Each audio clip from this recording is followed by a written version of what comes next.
presented by MRS Music. महिमा DJ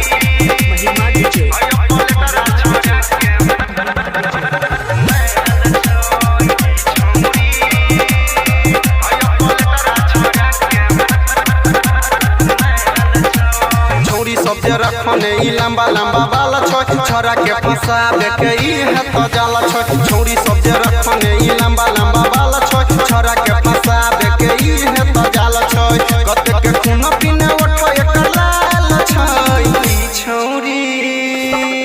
भाईर DJ वाला के माल छोय ई छोरी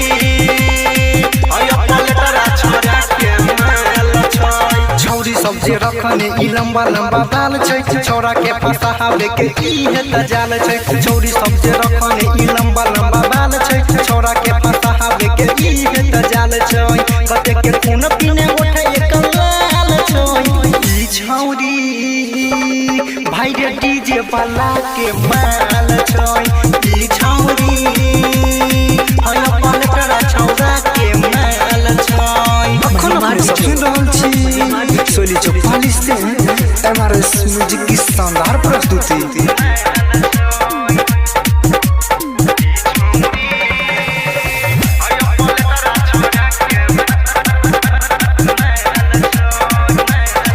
जब जब पहिर के आबै छौरी सुन रे पायल केतना छौरा के छौरी करै छै ई त घायल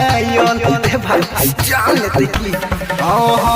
जब जब पहिर के आबै छौरी सुन रे पायल केतना छौरा के छौरी करै छै ई त घायल बिरछी नजरिया से कोन खिचलाबै बुढ़ावा जवाना के मन सन के आबै बिरछी नजरिया से कोन खिचलाबै बुढ़ावा जवाना के मन सन के आबै तो टमाटर जैसन गला एक लाल छै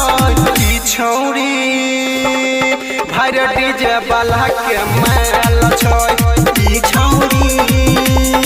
हाय पलटरा छौरा के माल छै अखन हम सुन रहल छी सोली 44 से MRS म्यूजिक की शानदार प्रस्तुति।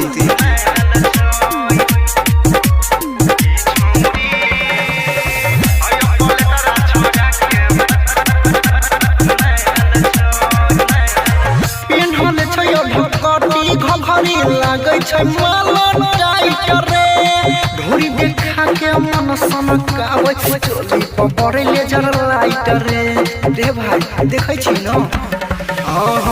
पेन्हले छै ढकटी घघरी लागै छै माल टाइट रे